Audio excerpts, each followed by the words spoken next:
Dimulai dari sini, saya merasa bahwa sukses bukan lagi cuma sekedar angan-angan. Dimulai dari sini, saya mulai bertemu dan mempelajari ilmu ekonomi dan bisnis dari dosen-dosen yang profesional dan dosen-dosen yang benar-benar ahli di bidang ekonomi dan bisnis. Dimulai dari sini, saya diajarkan bagaimana menjadi seorang pebisnis yang handal dan terampil. Dimulai dari sini, saya mulai mengerti bagaimana merencanakan sebuah plan agar dapat direalisasikan dengan baik. Selain itu, dimulai dari sini, saya mulai mengerti bagaimana kesulitannya untuk menjadi seorang owner perusahaan yang harus mempertahankan, mengembangkan daripada usaha ini. Apalagi di tengah-tengah persaingan yang berat. Dan lagi saya juga merintis karir sebagai karyawan Bank Jateng.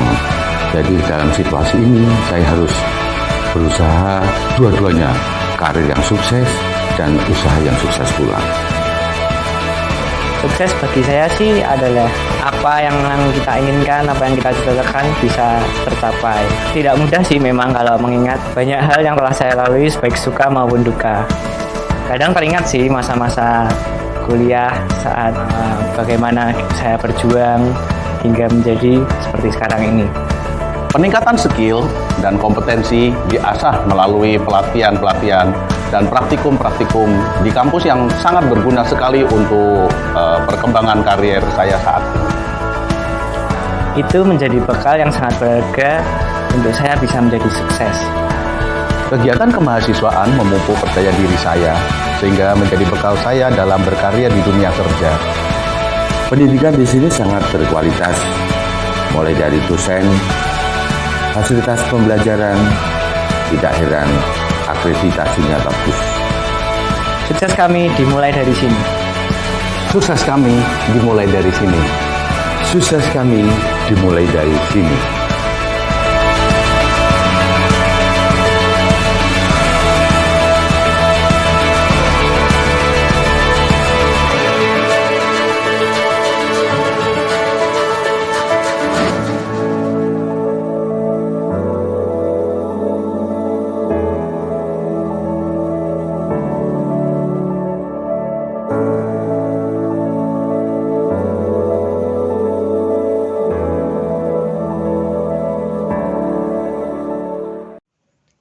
Assalamualaikum warahmatullahi wabarakatuh.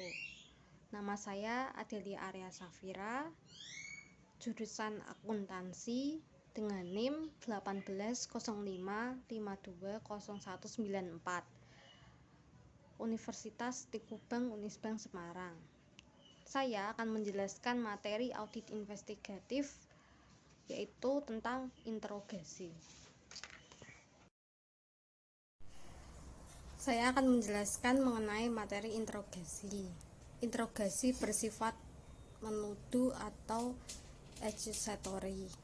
Dari pandangan investigator, tersangka ini bersalah meskipun seseorang dalam pengertian hukum dianggap bersalah kalau sudah ada ketetapan hakim mengenai hal yang bersifat tetap itu. Jadi, bersalah atau guilty dan tidak bersalah atau innocent adalah semata-mata dari titik pandang investigator. Sebelum melakukan interogasi, investigator sudah harus mengetahui secara mendalam semua investigative information yang relevan tentang kejahatan tersebut, termasuk informasi dari saksi-saksi, informasi mengenai bagaimana kejahatan dan tersangkanya terungkap, informasi latar belakang mengenai tersangka yang akan diinterogasi dan tersangka lainnya. Investigator bisa berhadapan dengan tersangka yang emosional atau non-emosional. Sebelum melanjutkan pembahasan berikut, pembaca sebaiknya sudah memahami uraian mengenai behavior symptom analysis. Subjek yang emosional akan mengalami 3 hal. Yang pertama, yaitu perasaan bersalah dengan penyesalan yang mendalam atau remorse. Yang kedua, ketenangan batin yang sangat terganggu atau mental annoyance. Dan yang ketiga, hati nurani yang sangat terusik atau trouble conscience. Sepanjang interogasi, perilakunya mudah dikenal. Ia mudah hanyut secara emosional oleh ucapan dan tindakan investigator. Postur tubuhnya tidak kaku, ia lebih terbuka, matanya basah atau berkaca-kaca. Ia tidak menjelangkan lengan atau tunggayannya. Kontak matanya dengan mata investigator mulai jarang dan berakhir dengan tatapan kosong ke langit-langit atau dinding. Untuk subjek yang emosional, taktik dan teknik interogasi yang tepat harus didasarkan pada pendekatan yang simpatik. Investigator perlu menunjukkan sikap ikut prihatin dengan apa yang dialami subjek sekarang akibat perbuatannya di masa lalu. Subjek yang non-emosional tidak merasa ada beban, hati nuraninya tidak terusik dengan kejahatan yang dilakukan atau konsekuensi dari kejahatan yang dilakukannya. Ia berbeda dari subjek yang emosional. Sikap emosional yang cuek merupakan hasil dari gangguan kepribadian atau personality disorder yang antisosial. Ini tercermin dari akumulasi sukses dalam berbohong di masa lalu, berhasil terhindar dari hukuman yang seharusnya diterima.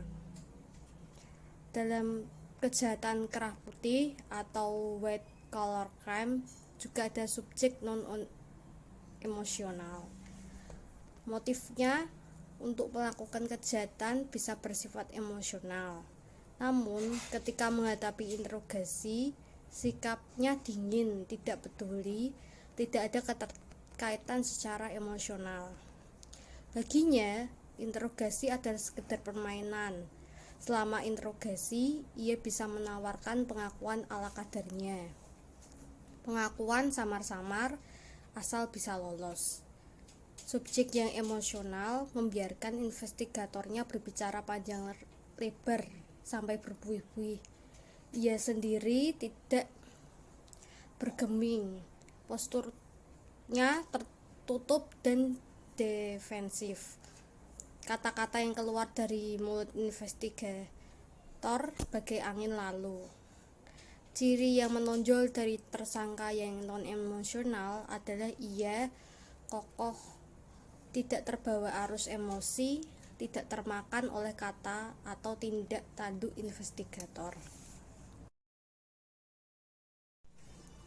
Taktik dan teknik terbaik dalam menghadapi subjek yang non-emosional adalah menyodorkan fakta atau factual analysis approach atau pendekatan analisis fakta. Yang harus dibangkitkan adalah rasio atau nalarnya, bukan emosinya. Ia tidak tergerak secara emosional, ia hanya tergerak dengan common sense dan reasoning. Semua tersangka memiliki unsur emosional sampai tingkat tertentu dan non-emosional sampai tingkat tertentu.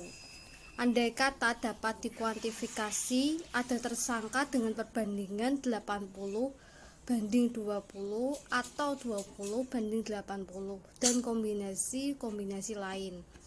Karena itulah sympathetic approach harus dikombinasikan dengan factual analysis approach. Misalnya, tekanan pada sympathetic approach untuk subjek yang emosional dan factual analysis approach untuk subjek yang non-emosional. Pionir dalam bidang interogasi, juga pionir dalam behavior symptom analysis, yaitu John A. Reid yang memperkenalkan 9 langkah interogasi yang dikenal sebagai The Reid 9 Step of Interrogation. Secara skematis, langkah-langkah ini digambarkan dalam figur 19-13. Penelitian oleh Reid meliputi spektrum kejahatan yang luas, termasuk pembunuhan, penyiksaan, dan berbagai kejahatan kekerasan. yaitu tindak pidana berupa fraud. Selanjutnya, sebelum memasuki langkah pertama dari interogasi, tersangka dipersilakan duduk dalam ruang interogasi sekitar 5 menit. Tersangka yang bersalah cepat mereka-reka apa yang akan ditanyakan dan menjejal otaknya dengan jawaban-jawaban. Hal ini menimbulkan ketidaknyamanan. Semakin lama ditinggal sendiri, ia semakin ragu, bingung, dan membuyarkan upayanya untuk berbohong. Beberapa tersangka berpikir begitu dan khawatir dengan nasibnya, sehingga mereka terperangah ketika investigator memasuki ruangan. Sorot mata dan perilaku umum mengindikasikan mereka mengharapkan kebohongan mereka cepat terungkap. Ada pertentangan batin antara keinginan berbohong untuk menutupi kesalahan dan harapan agar kebohongan cepat terungkap sehingga terlepas dari beban yang berat. Tersangka yang tidak bersalah umumnya melihat wajah investigator tanpa merasakan beban atau tekan batin, sekalipun ia jengkel karena harus diinterogasi. Ia jengkel, tetapi sorot matanya cerah dan perilaku umumnya sangat menguntungkannya. Karena itu, di mata investigator yang terlatih, itulah perilaku tidak bersalah. Sebelum memasuki ruangan, investigator sudah mempunyai persiapan yang cukup. Ia harus membawa map atau folder tebal yang berisi bukti-bukti mengenai kasus itu atau simulasi tentang suatu kasus. Pada awal interogasi dan pada saat yang tepat selama interogasi, investigator menatap halaman-halaman tertentu dari folder tersebut. Ini membawa dampak psikologis pada tersangka bahwa investigator mempunyai banyak bukti tentang perbuatannya bersifat menuduh seseorang yang bersalah, sekalipun akan memberi investigator sedang melihat tangan yang bertentangan dengan kepentingan. Folder semacam ini juga mempunyai dampak positif, kecuali baik bagi tersangka bersalah maupun bahwa investigator juga mempunyai keyakinan tentang kesalahannya, memberi kesan bahwa karena investigator pertanyaannya bersifat menuduh. Selain folder itu, investigator bisa juga membawa saya tidak punya menunjukkan rekening koran bahwa Anda yang merencanakan tindak forensik, foto-foto pelaku sangat diperlukan untuk memperlihatkan keyakinan investigator. Cayman Island, bandingkan jika pertanyaannya seperti tempat ia menyimpan harta karunnya. Saya pikir Anda mungkin terlibat dalam merencanakan tindak pidana korupsi ini.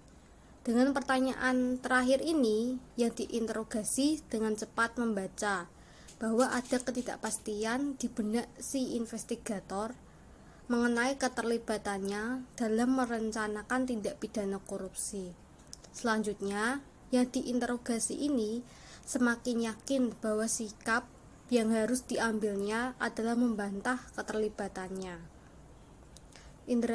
Interogasi dilakukan dengan persuasi yang aktif.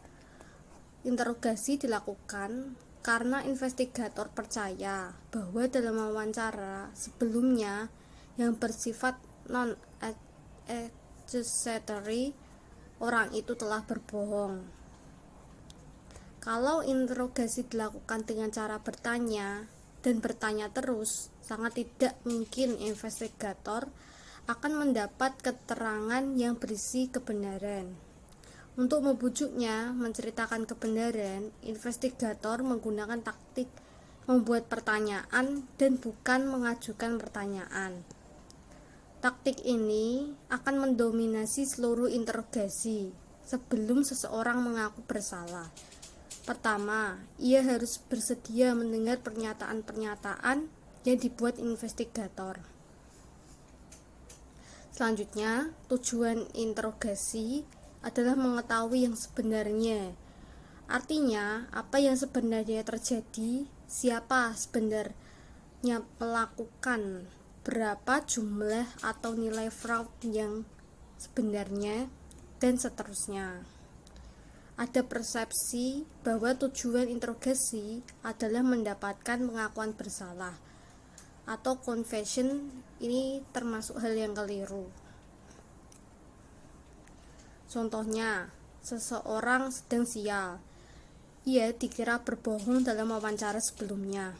Karena itu, selanjutnya ia diinterogasi. Setelah diinterogasi, baru ketahuan ia tidak bersalah. Dalam hal ini, investigator seolah-olah gagal mendapat pengakuan bahwa orang itu bersalah. Namun, ia sebenarnya berhasil. Interogasinya mengungkapkan kebenaran bahwa orang yang dicurigai ternyata tidak bersalah. Interogasi juga sering berakhir dengan pengakuan bersalah oleh pelaku. Pada contoh ini, keberhasilan interogasi bukan diwujudkan dalam pengakuan bersalah, melainkan dalam mengetahui siapa yang sebenarnya bersalah. Interogasi dilakukan dalam lingkungan yang terkontrol atau terkendali, bukan di sembarang tempat. Taktik persuasi yang digunakan memerlukan lingkungan yang ada privasi, tidak terganggu orang yang lalu lalang, dan bebas dari halangan lain, atau seperti suara bising di tempat umum.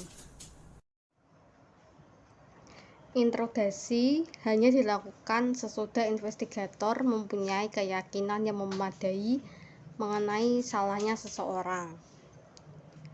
Investigator harus mempunyai alasan untuk percaya bahwa seseorang telah berbohong. Alasan ini mungkin berupa perilakunya selama wawancara, keterangan yang berubah-ubah sebagai tanggapan atas pertanyaan yang sama, adanya petunjuk bahwa ia berbohong, dan lain-lain. Interogasi tidak boleh digunakan sebagai alat atau cara utama untuk menilai jujur tidaknya seseorang. Penilaian ini seharusnya dapat dicapai dalam wawancara yang bersifat tidak menuduh.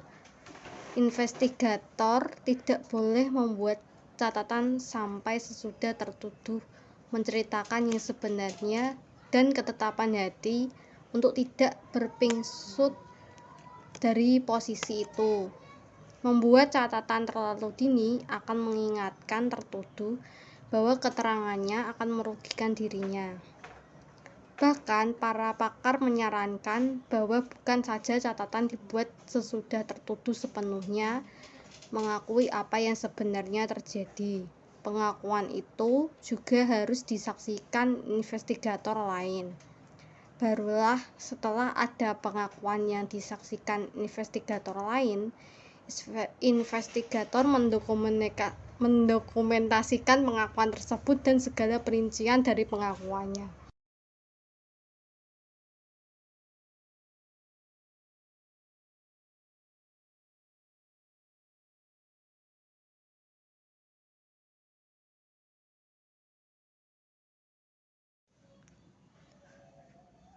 Materi selanjutnya yaitu nonverbal behavior.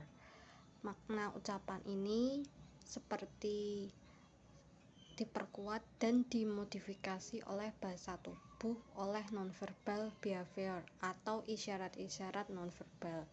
Dalam bahasa sehari-hari, kita sering mendengar ucapan tatap mataku agar aku tahu apakah Anda menceritakan kebenaran.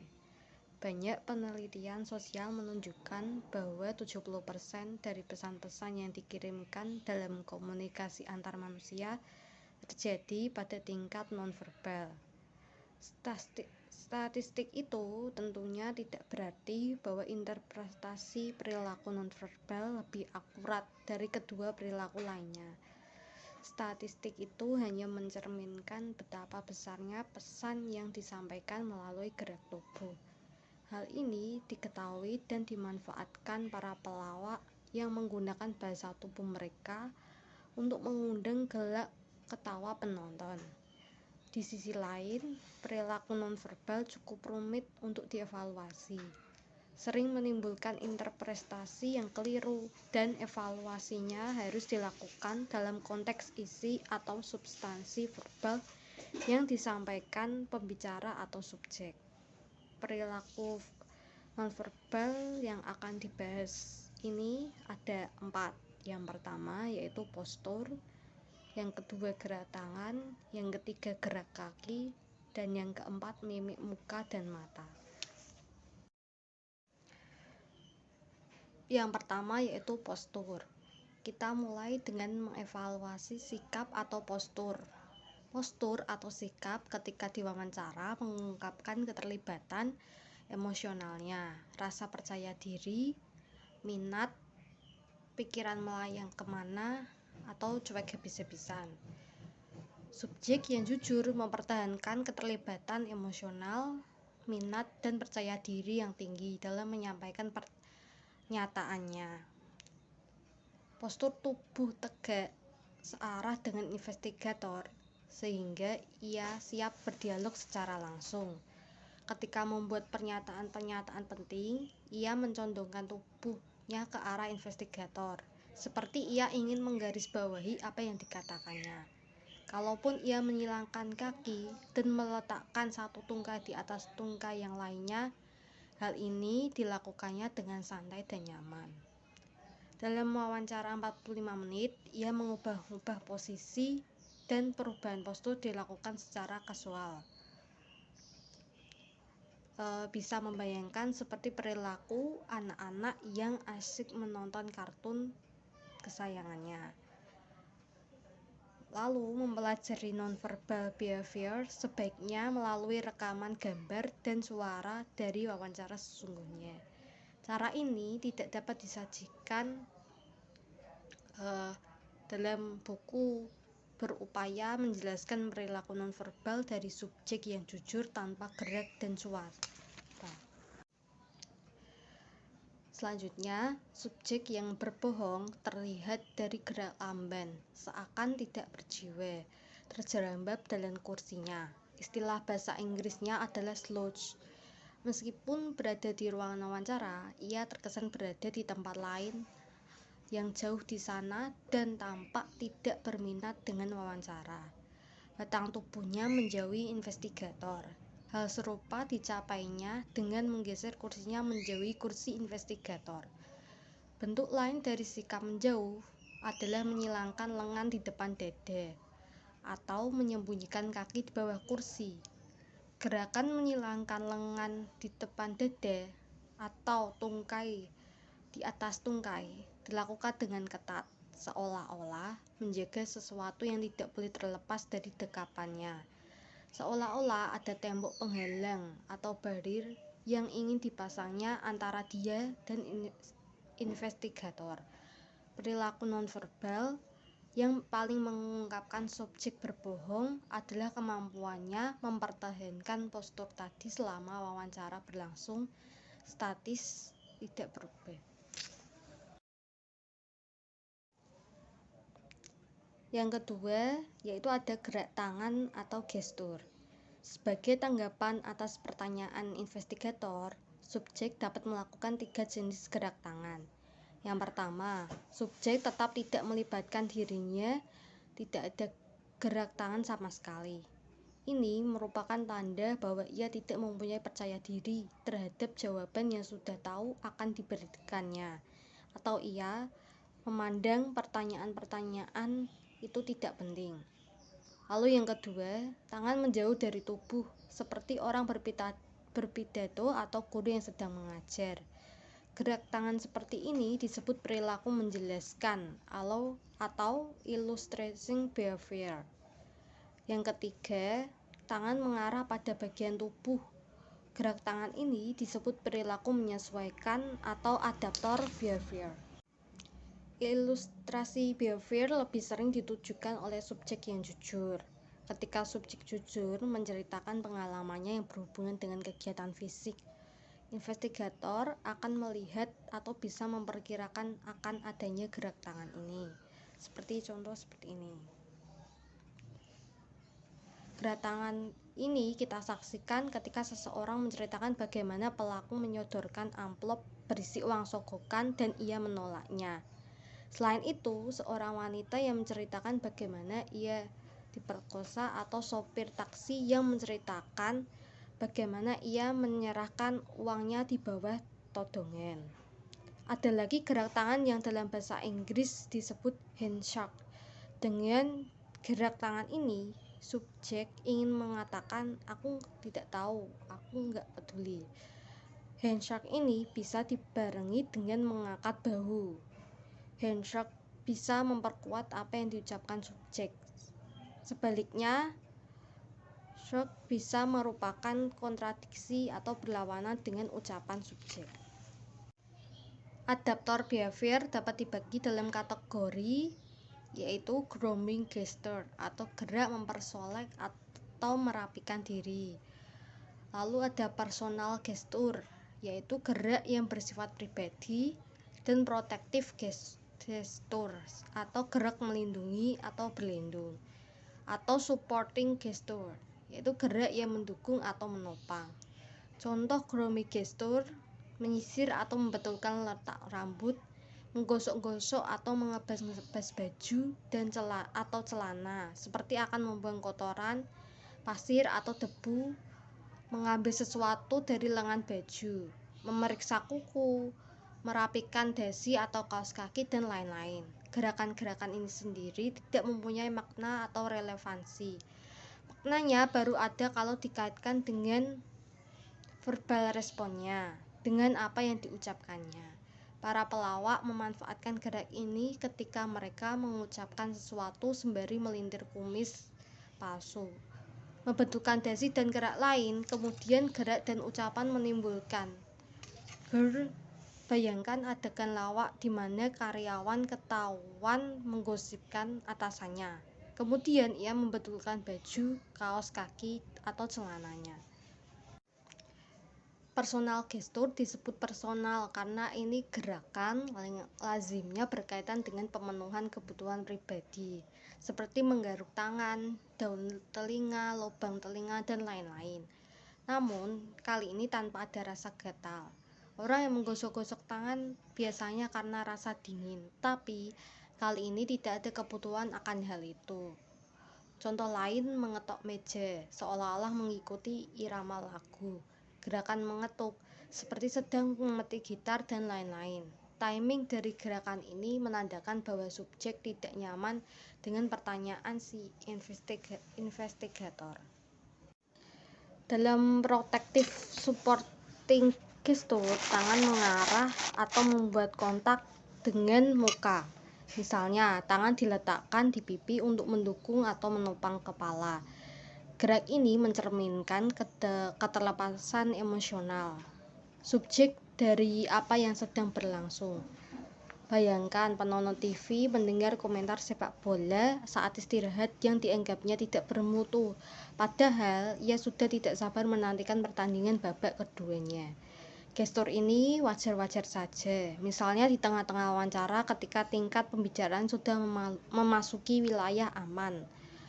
Namun, ini adalah gestur yang mencurigakan ketika tingkat pembicaraannya adalah mengenai pokok kejahatan atau fraud.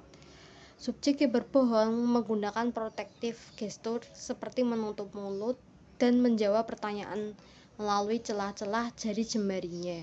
Ia seolah-olah percaya bahwa jari-jarinya dapat menyaring ucapan-ucapan yang tidak benar.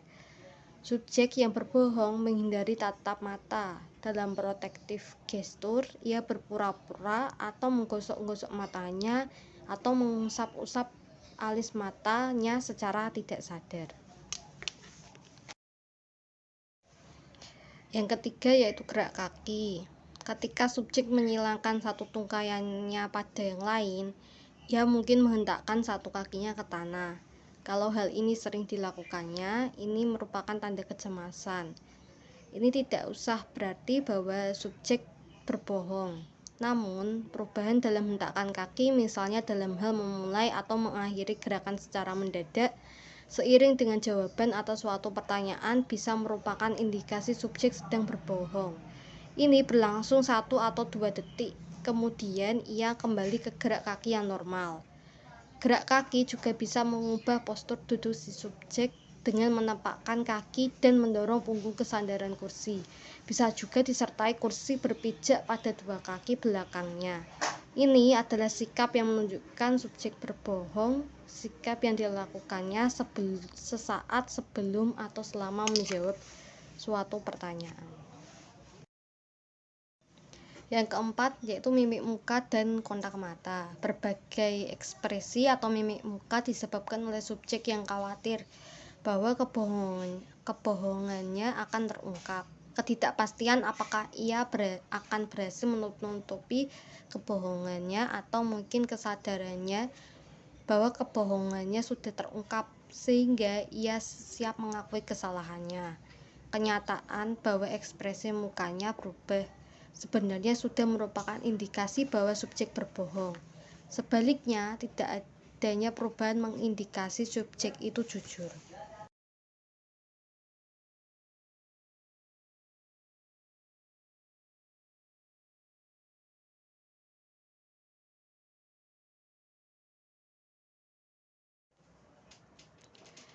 Langkah yang pertama yaitu direct positive confrontation. Pada awal interogasi, tersangka mengamati investigator secara seksama. Ia menilai apakah investigator yakin bahwa ia bersalah.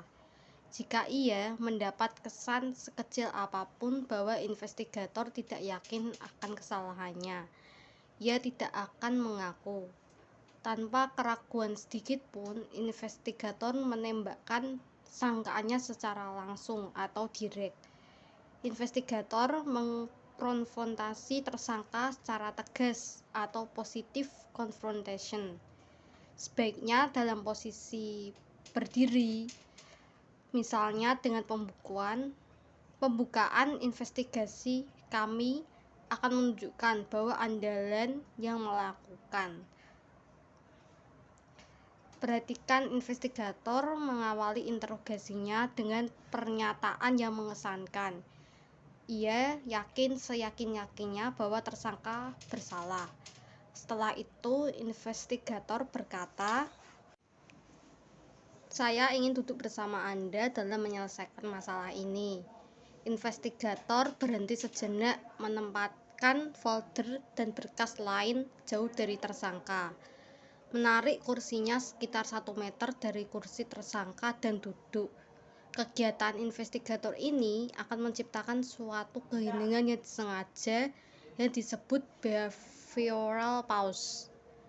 Penulis menerjemahkannya menjadi jeda perilaku. Ini seharusnya hanya berlangsung sekitar 5 detik, namun bagi tersangka ini terasa lebih lama. Tujuan jeda perilaku ini adalah mengevaluasi tanggapan verbal dan non-verbal si tersangka terhadap direct positive confrontation. Tanggapan verbal dan non-verbal dalam jeda perilaku ini memberi 2 hal. Yang pertama, petunjuk kepada investigator apakah tersangka bersalah atau tidak. Yang kedua, insight atau kemampuan untuk melihat dan mengerti secara tajam mengenai bagaimana investigator harus melanjutkan investigasinya. Mendengar sangkaan yang dituduhkan kepadanya, tersangka bisa menanggapinya dengan apa yang Anda maksudkan atau Anda bilang apa. Seolah-olah ia tidak mengerti atau tidak mendengar. Ia sedang mengulur-ulur waktu. Dalam behavior symptom analisis, ia berbohong. Direct positive confrontation dilakukan dalam kalimat singkat, langsung terarah dan lugas. Tidak ada alasan bagi tersangka untuk tidak mengerti atau tidak mendengarnya. Tersangka yang tidak bersalah akan langsung memperlihatkan kejengkelannya. Tersangka yang bersalah menghindari kontak mata dengan investigator. Ini memungkinkannya menyiapkan jawaban verbal yang kemungkinan besar bukan jawaban sama sekali.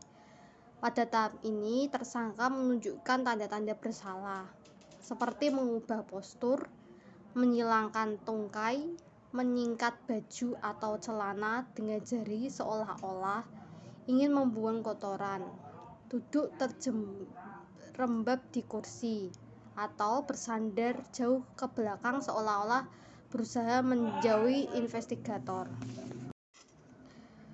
Sebaliknya, tersangka yang tidak bersalah menyorongkan tubuhnya ke depan tanpa menunjukkan perilaku yang dijelaskan di atas tersebut.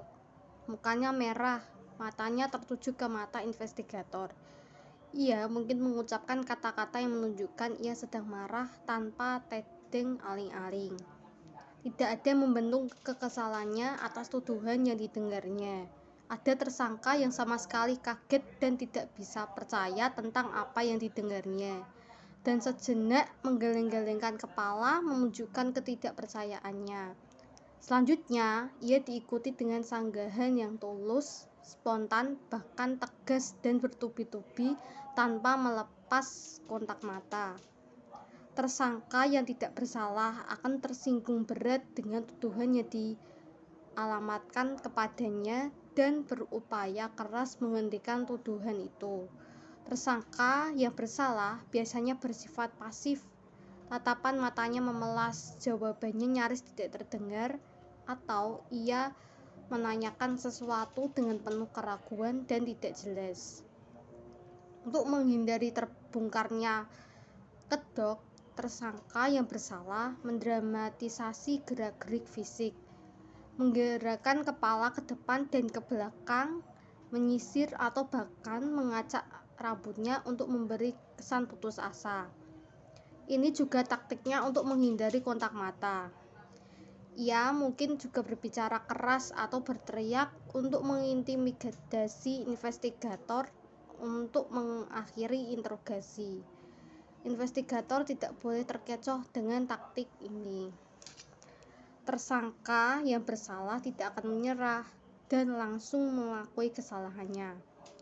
Terlalu banyak yang dipertaruhkannya, ia akan kehilangan pekerjaan, reputasinya jatuh, teman-teman dan masyarakat yang merupakan bagian penting dalam hidupnya akan menjauhinya.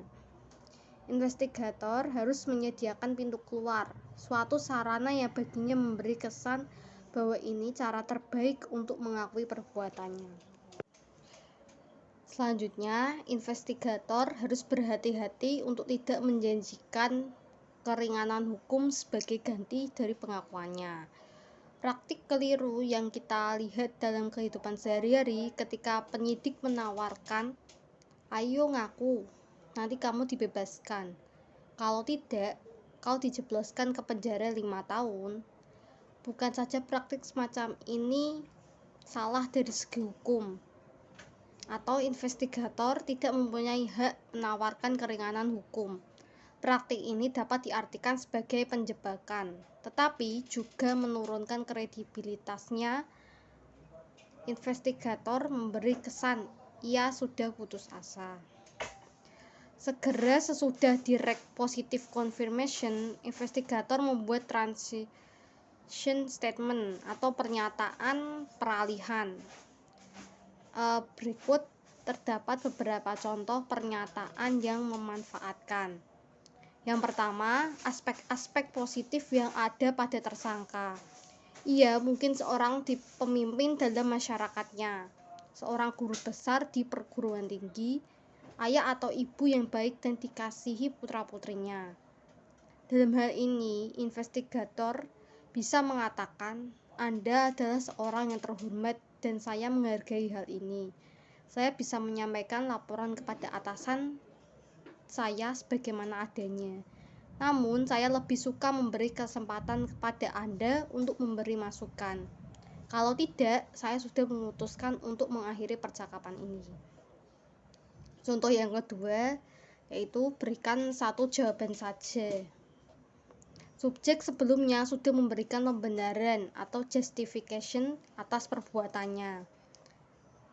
Inilah yang ingin diangkat oleh investigator. Seperti telah saja tegaskan, tidak ada keraguan bahwa Anda yang melakukan hal ini. Alasan mengenai seseorang melakukan hal seperti ini seringkali jauh lebih penting dari perbuatannya sendiri. Inilah yang ingin saya ketahui dari Anda. Teknik ini sangat efektif pada subjek yang emosional. Contoh yang terakhir, itu subjek sendiri yang menentukan dia itu sebenarnya tipe manusia seperti apa. Seorang residivis atau penjahat kambuhan, sekalipun memandang dirinya dalam citra positif, investigator bisa mengatakan ada dua jenis koruptor. Jenis pertama, manusia serakah, tidak peduli akibat dari perbuatannya, yang penting hanya dirinya sendiri. Jenis kedua adalah orang yang pada dasarnya baik dan jujur serta melakukan perbuatan ini secara spontan, kemudian menyesali perbuatannya. Tidak ada keraguan Anda melakukan hal ini. Yang ingin saya ketahui adalah Anda termasuk jenis manusia yang mana. Langkah kedua yaitu interrogation them atau tema interogasi. Satu perbedaan penting antara tersangka yang bersalah dan yang tidak bersalah adalah pembenaran untuk melakukan kejahatan. Tersangka yang bersalah melakukan pembenaran ketika atau sebelum melakukan kejahatan, melemparkan kesalahan menjauhi dirinya sendiri dan menginternalisasi pembenaran untuk perilaku yang menyebabkan kecemasan adalah naluri alamiah manusia. Tema interogasi pada langkah ini sebenarnya memperkuat pembenaran yang sudah dibuat tersangka. Karena itu, mudah sekali mengungkapkan denials atau penyangkalan dari tersangka dalam interogasi. Tersangka menangkap tema yang ditawarkan investigator. Tersangka yang bersalah akan mendengarkan tema ini dengan seksama. Sebaliknya, tersangka yang tidak bersalah tidak pernah memikirkan pembenaran untuk melakukan kejahatan itu. Dengan sendirinya, ia tidak menangkap tema yang dibicarakan investigator. Berikut contoh-contoh yang akan menjelaskan kaitan antara pembenaran dengan tema interogasi. Si A, dalam hal apa Anda bisa tergoda untuk mengambil uang perusahaan yang pemiliknya Anda kenal berpuluh-puluh tahun? Si B menjawab, saya harus benar-benar kepepet atau putus asa. Atau tema yang ditawarkan investigator adalah tersangka mencuri uang karena kebutuhan akan uang yang sangat mendesak. Lalu si A memberi pertanyaan lagi, yaitu apakah ada orang yang pernah mengajak Anda mengambil barang yang disimpan di gudang? Si B menjawab, ya, tentu saja. Beberapa karyawan menceritakan betapa mudahnya mengeluarkan barang dari gudang karena penjaga gudang sering meninggalkan tempat. Tema yang ditawarkan investigator adalah salahkah orang lain karena sudah membujuk tersangka melakukan pencurian? Salahkah sistem keamanan yang lemah? Intinya yaitu mencari kambing hitam. Lalu si A memberi pertanyaan, menurut Anda, dalam hal apa orang yang menjadi penyebab kebakaran pabrik perlu mendapat keringanan? Si B menjawab, itu mungkin tergantung dari penyebab terjadinya kebakaran. Tema yang ditawarkan investigator adalah tersangka tidak bersalah karena kebakaran itu tidak disengaja. Pertanyaan dari si A, apakah menerima suap itu merupakan kelaziman di sini? Si B menjawab, tentu saja, gaji orang-orang di sini kecil, padahal masa kerja rata-rata di bagian ini lebih dari 15 tahun. Tema yang ditawarkan investigator adalah semua orang di sini juga korupsi sehingga tersangka tidak sendirian. Salahkah negara kenapa memberi gaji kecil atau mencari kambing hitam? Kalau tersangka menunjukkan tanda-tanda akan mengakui kesalahannya, investigator hendaknya tidak membuang waktu dengan pertanyaan-pertanyaan yang berisi tema interogasi. Investigator sudah harus memasuki langkah yang ketujuh. Sebaliknya, jika tersangka terus berputar-putar dengan sanggahan, investigator harus meluangkan waktu yang lebih banyak. Hal ini biasanya terjadi karena investigator mengemukakan bukti-bukti yang diperolehnya sejak dini, sehingga tersangka dapat menilai kuat atau lemahnya bukti-bukti itu. Kalau ia tahu bukti-bukti ia sangat kuat, ia akan bersikap silahkan tuntutlah aku. Kalau bukti-bukti itu sekedar petunjuk, tersangka menghitung-hitung kelemahan bukti itu. Kalau ia yakin investigator tidak dapat memanfaatkan bukti petunjuk itu, hilanglah rasa cepasnya. Pengungkapan bukti-bukti yang terlalu dini juga mengurangi kemampuan investigator untuk mengembangkan tema interogasi. Penyebab lain tersangka berputar-putar dengan menyanggah segala tuduhan adalah investigator menyampaikan tema yang salah. Tersangka memang berbuat salah, tetapi moral excuse yang ditawarkan investigator sebagai jalan keluar adalah tidak tepat. Contohnya, karyawan memeras majikannya yang sering menyelundupkan pajak. Investigator dengan berbagai pertanyaan menawarkan keadaan keuangan terdesak sebagai tema.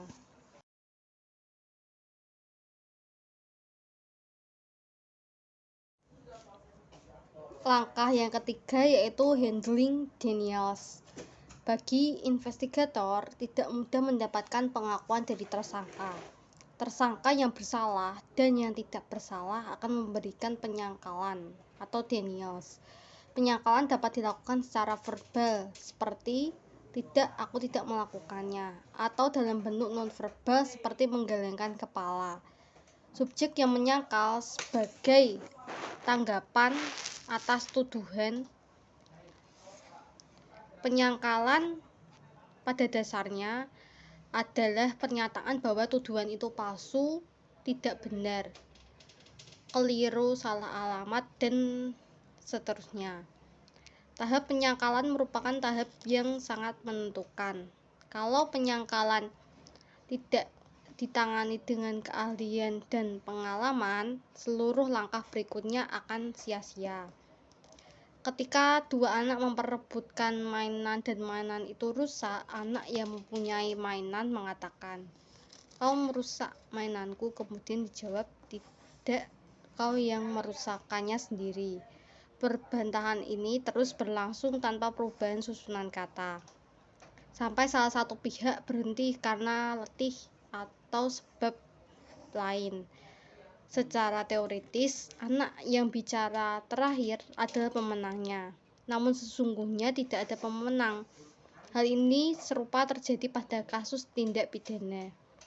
Karena itu, tujuan utama pada langkah ini adalah mencegah tersangka meluncurkan penyangkalan yang tidak perlu dan sebenarnya hanya mengganggu perhatiannya dari tema interogasi dan upaya investigator selanjutnya untuk mengungkapkan kebenaran.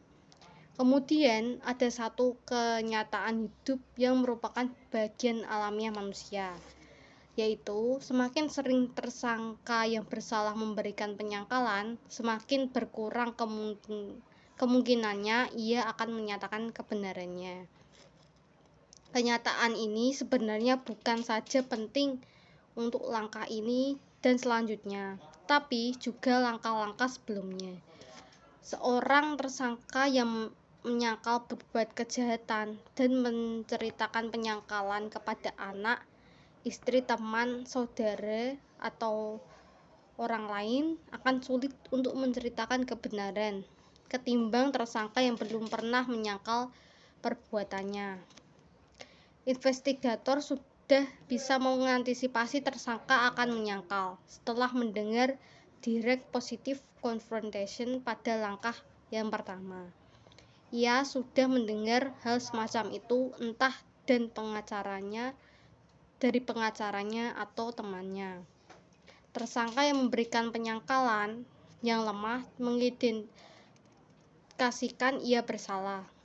Ia memberi penyangkalan karena ingin investigator terlibat dalam game atau permainan yang disiapkannya. Permainan ini adalah aku dituduh, aku menyangkal, mau tahu siapa yang kalah atau menang. Ini tidak berbeda dengan debat kusir dua anak pada contoh tersebut yang saling menyalahkan dan tidak ada pemenangnya. Karena itu, investigator harus cetakan meluncurkan pernyataan transisi yang sudah dibahas tersebut. Kalau tersangka mengajukan penyangkalan, ia lebih tegas dan mantap. Investigator harus menilai kembali apakah tersangka bersalah, seperti pada penilaian di awal interogasi, atau masih ada kemungkinan tersangka tidak bersalah. Selanjutnya, si A memberikan pertanyaan kepada si B.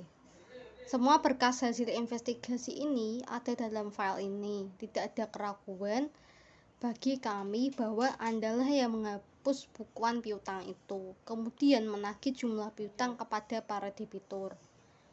Lalu si B menjawab, "Tidak, aku tidak melakukan hal itu." Si A menjawab, "Seperti kukatakan, penyelidikan kami menunjukkan bahwa Anda pelakunya. Yang terpenting adalah Anda menjelaskan alasan Anda melakukannya. Saya baru berbicara dengan seseorang yang mengetahui tentang penghapus bukuan piutang ini." Dari percakapan tersebut, ketika mendengar jawaban tegas atau tentunya respon nonverbalnya, investigator melakukan 3 hal. Yang pertama, ia menegaskan kembali ketidakraguannya bahwa si B yang bersalah. Ia mengalihkan pembicaraannya ke transition statement, atau hal yang penting adalah Anda menjelaskan alasan Anda melakukannya. Dan ia mengalihkan pokok percakapannya dari B kepada orang lain, seorang yang mengetahui tentang penghapus bukuan piutang. Kalau si B ternyata tidak bersalah, ia akan sangat bermotivasi untuk membuktikan investigatornya keliru. Namun, kalau si B bersalah, ucapan atau verbal respon dan nada para linguistik respon, investigator memperkuat pandangannya mengenai si B. Ada banyak gejala perilaku yang ditujukan tersangka yang bersalah untuk meneruskan permainan penyangkalannya. Gejala-gejala perilaku ini dibahas di sini. Pembaca dapat melihat pada tulisan-tulisan John Reed. Yang terpenting adalah investigator menghindari tersangka mengulang-ulang atau mengelaborasi penyangkalannya dengan menggunakan behavior symptom analysis. Investigator harus mengantisipasi dilanjutkannya permainan penyangkalan.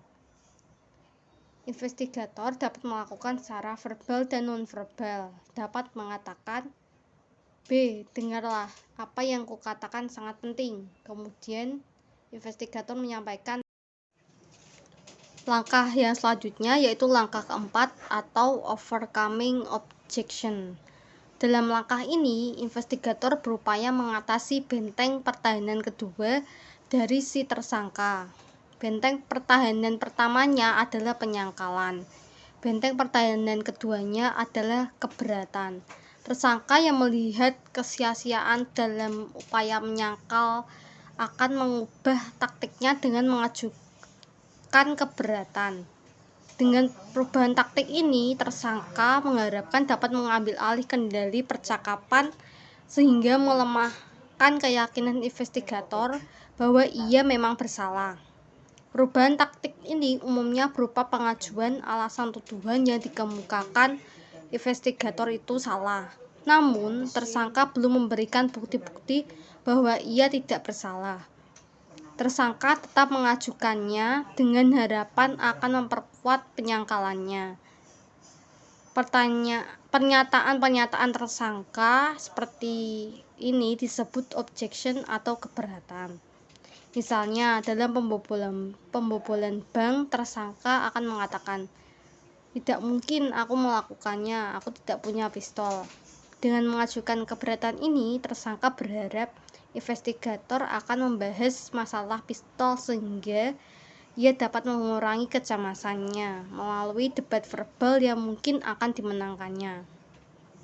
Denial atau penyangkalan adalah strategi pertahanan yang alamiah dan digunakan oleh orang yang bersalah atau tidak bersalah.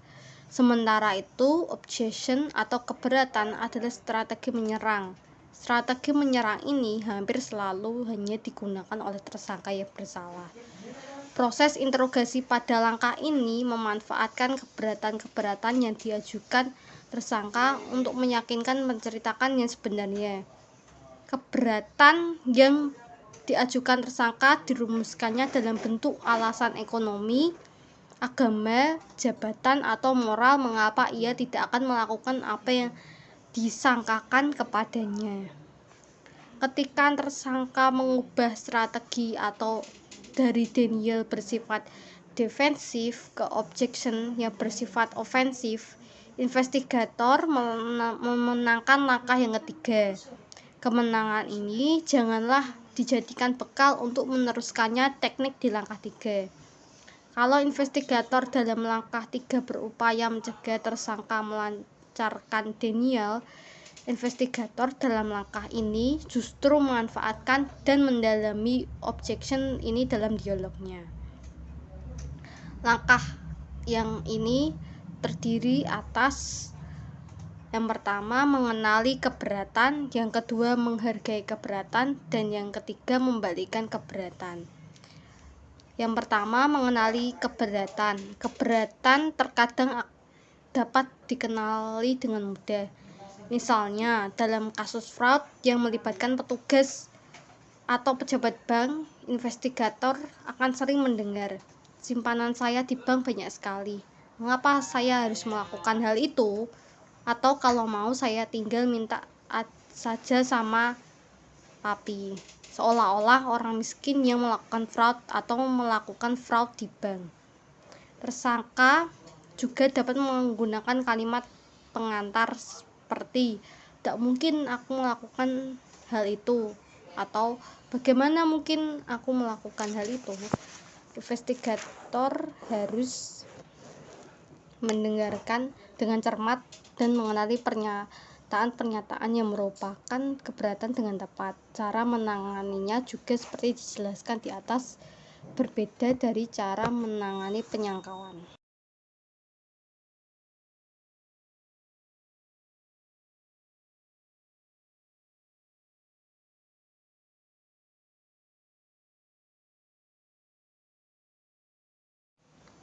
Langkah berikutnya yaitu menghargai keberatan.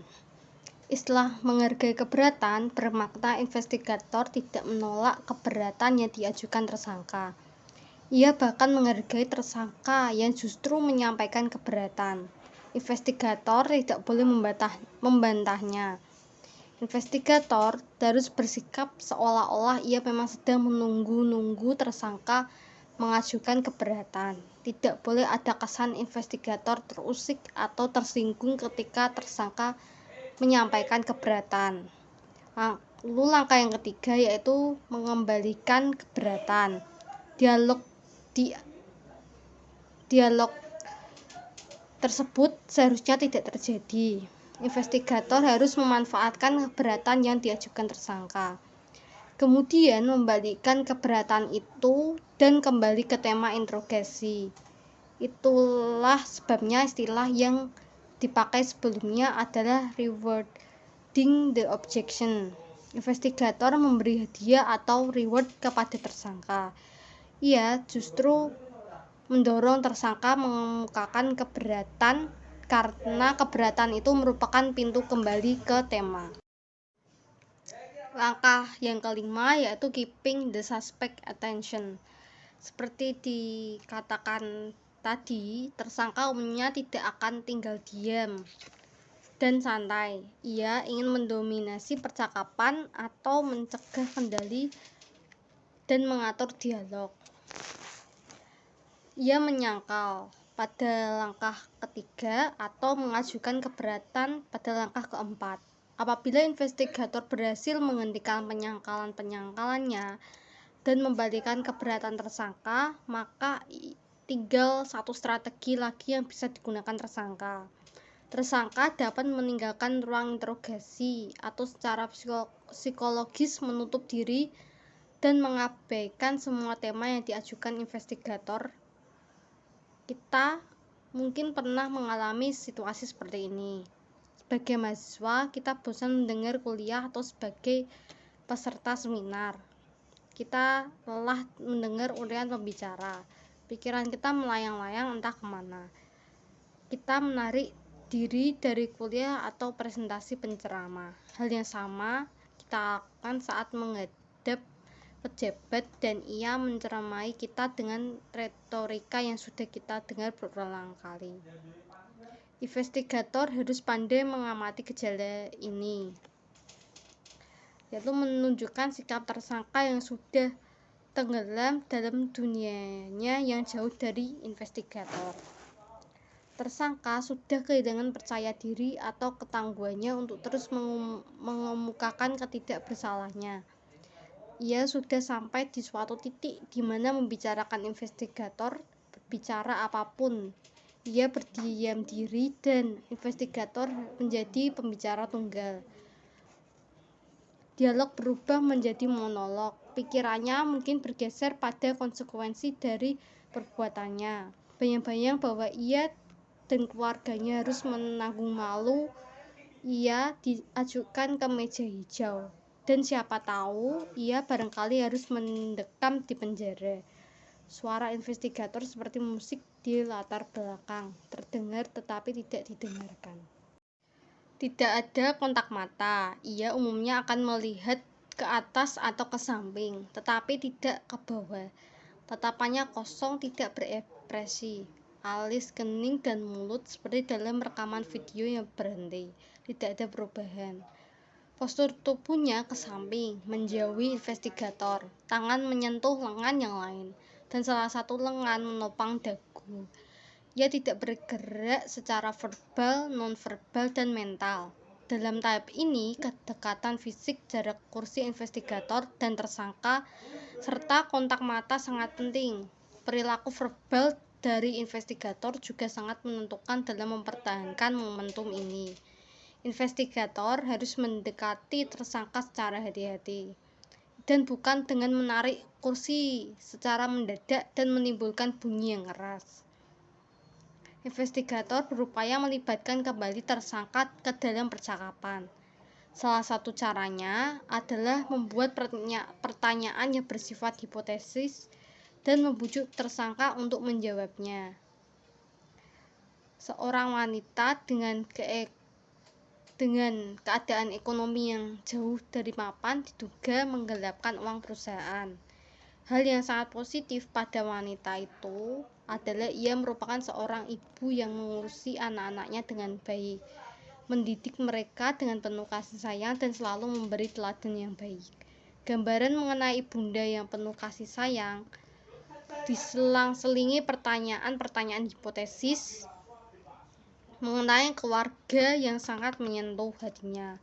Pertanyaan hipotesisnya antara lain seperti, dari percakapanmu dengan anak-anakmu, saya dapat melihat Anda merupakan seorang ibu yang baik dan mendidik anak-anak dengan penuh kasih sayang. Saya yakin Anda bukan tipe ibu yang mengatakan kepada anak-anak, silakan ambil apa saja yang kalian suka, mumpung ada kesempatan untuk menghabisi, padahal Anda tahu itu bukan milik Anda. Tidak, saya percaya Anda tidak akan mendidik mereka seperti itu. Ketika mereka melakukan kesalahan, Anda akan meminta mereka menceritakan yang sebenarnya bukan. Pertanyaan-pertanyaan hipotesis harus menyentuh aspek positif dari tersangka. Untuk alasan psikologis, investigator tidak boleh menanyakan konsekuensi nyata sebagai lawan dari konsekuensi hipotesis yang tersangka ingin menghindari atau melupakannya. Contoh, kamu ingin punya catatan hitam sepanjang hidupmu? Bisa kubayangkan bagaimana rasanya hidup di Nusa Kambangan. Pertanyaan semacam itu akan mengingatkan tersangka mengenai apa yang dihadapinya kalau ia menceritakan kebenaran. Langkah yang keenam yaitu handling the suspect passive mode.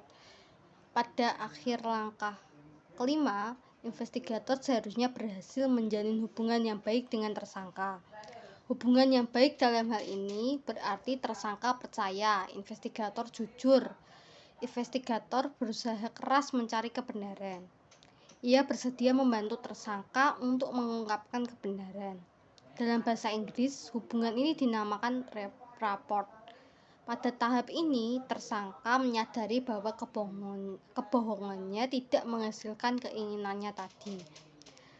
Karena itu, sekarang ia lebih bersedia mendengarkan. Ia menunjukkan sikap kalah, kepala tertunduk, bahu menurun, kaki lemas, mata berkaca-kaca. Mentalnya berada pada titik terendah.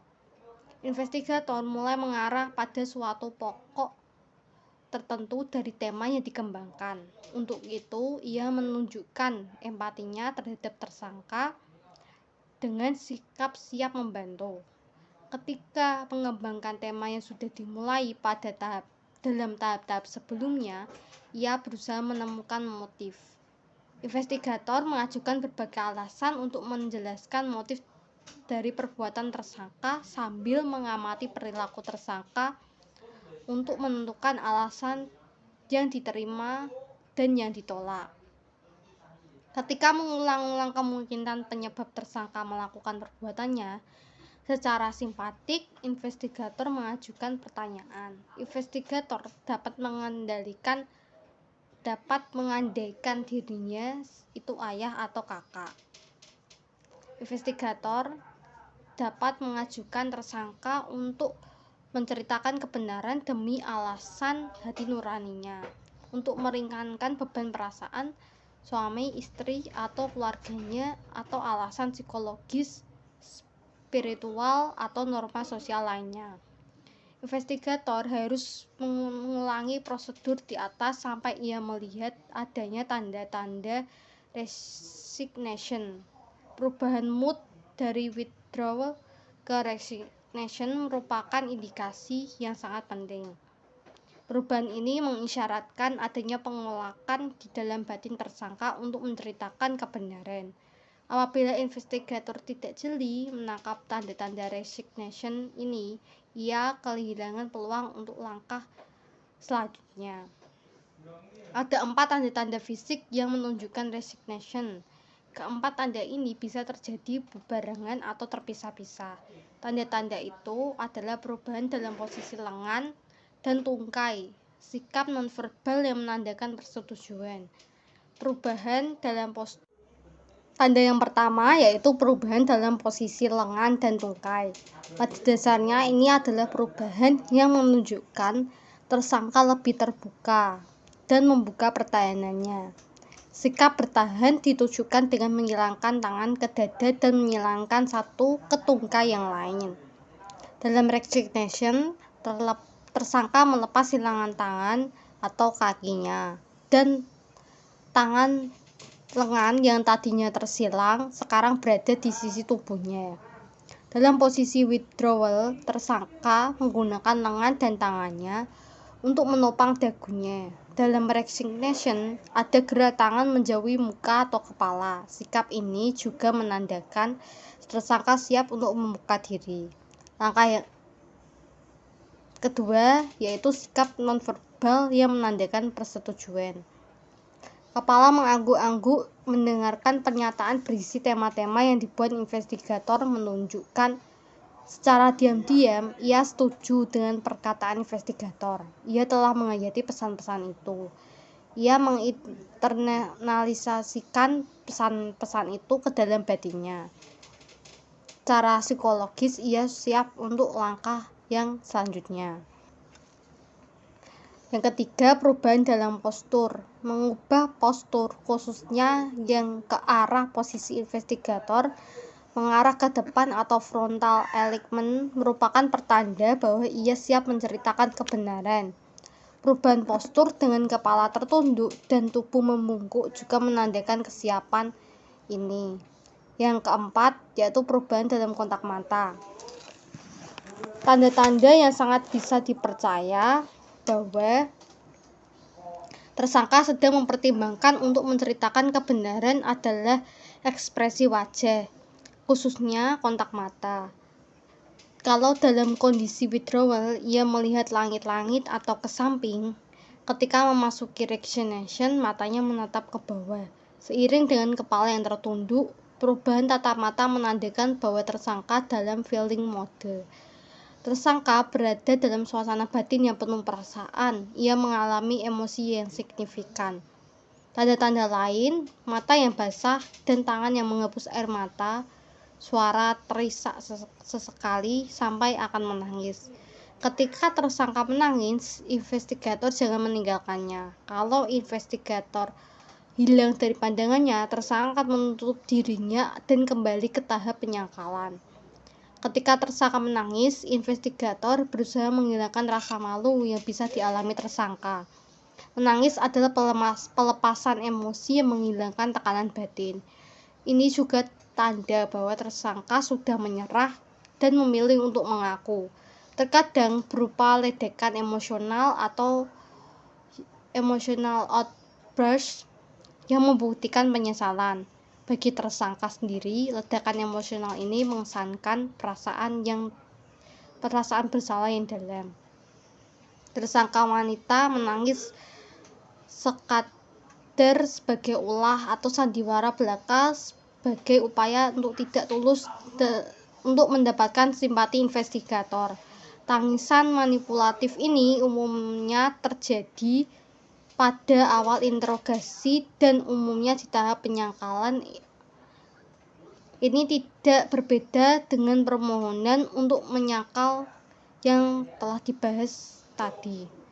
Apabila investigator mengkritik tersangka laki-laki yang menangis, ia tidak akan sukses dalam interogasinya. Investigator yang melecehkan perilaku ini, misalnya dengan mengatakan, "Laki-laki, apa kamu ini? Masa menangis?" akan menjengkelkan tersangka sedemikian rupa sehingga tersangka mengurungkan niatnya untuk menceritakan yang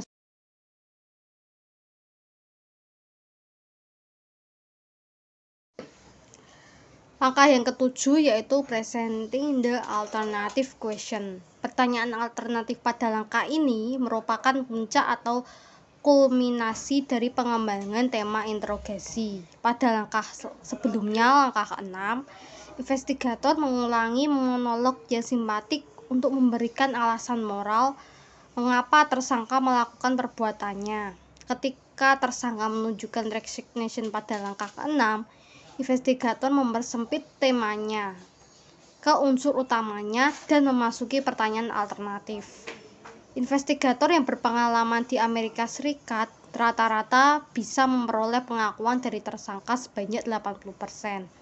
Sebanyak 20% tetap tidak mengaku setelah investigator memberikan pertanyaan-pertanyaan alternatif. Sebagian kecil di antara mereka mungkin tidak bersalah. Namun, dari yang 20% ini, sebagian besar dia menunjukkan perilaku berbohong sepanjang interogasi, akhirnya memang terbukti bersalah.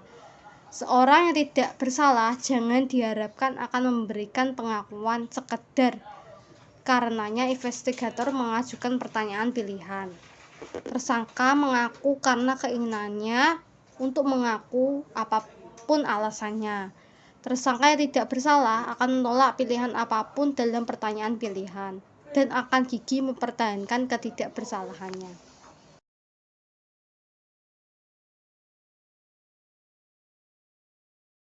Langkah selanjutnya yaitu langkah yang ke-8, yaitu bringing the suspect into the conversation.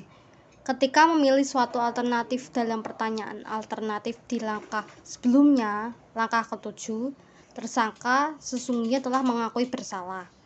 Dalam langkah ini, tersangka diarahkan untuk menceritakan perincian dari perbuatannya, yang pada akhirnya akan dirumuskan menjadi pengakuan yang bisa diterima sebagai bukti hukum. Perincian ini bisa berupa keterangan di mana uang disembunyikan, keterangan mengenai rekening bank, siapa saja yang terlibat dalam kejahatan, motif tersangka, dan lain-lain.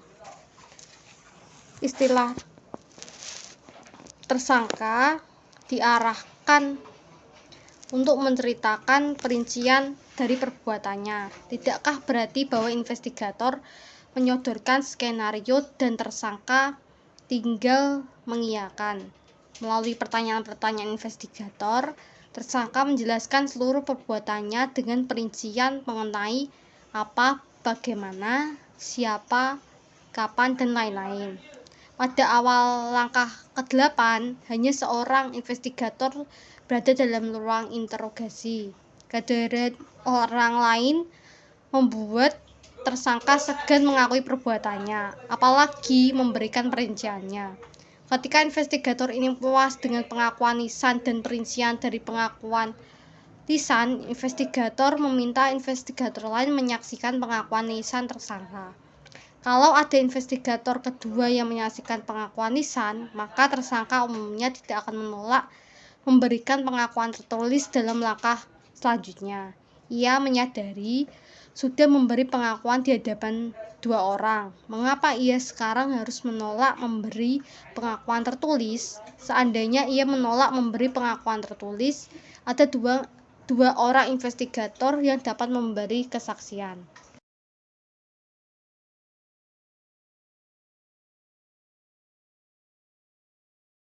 Pada langkah ke-9, the written confession, pada puncaknya tersangka memberikan pengakuan secara tertulis. Padanannya untuk kita di Indonesia adalah berita acara pengakuan atau dokumen semacam itu. Di Indonesia, investigator sering melakukan interogasi sambil mengetik jawaban tersangka menurut persepsi investigator. Pada akhir interogasi, tersangka diminta menandatangani berita acara pemeriksaan. Kelemahan dari cara ini adalah pengakuan tertulis ini tidak menggunakan atau tidak sepenuhnya menggunakan kata-kata, kalimat, atau bahasa tersangka. Kemudian, hari tersangka menyangkal memberi pengakuan itu. Penyangkalannya lebih mudah diterima orang-orang yang mendengarnya berbicara di pengadilan karena struktur kalimat dan ungkapan bahasanya berbeda dengan apa yang tertulis dalam berita acara. Banyak investigator menanyakan apakah mungkin 9 langkah sederhana bisa menghasilkan pengakuan dari tersangka. Yang pertama, tujuan interogasi bukanlah untuk mendapat pengakuan atau pengakuan bersalah, baik lisan maupun tertulis. Interogasi bertujuan mencari kebenaran. Interogasi bahkan bisa berakhir dengan dilepasnya tersangka dari sangkaan kalau ia memang tidak bersalah. Sukses dari suatu interogasi bergantung pada kejelian investigator untuk mengenali situasi, sehingga ia menerapkan prosedur yang tepat untuk langkah yang sedang dijalani. Pertanyaan yang tepat dan cerdas, serta momentum dan dinamika dapat dipertahankan. Ke-9 langkah tadi mencerminkan progresi mental tersangka. Ia terlihat dari berbagai foto yang disajikan tersebut. Kalau behavior symptom analysis dilaksanakan dengan baik, langkah-langkah tadi seakan-akan seperti pesawat yang terbang secara autopilot. Tidak semua interogasi harus berjalan dari langkah pertama dan berakhir pada langkah 9. Tersangka mungkin masuk secara verbal ke langkah 4 sejak awal dan investigator dapat memasuki langkah ke-6 secara tepat.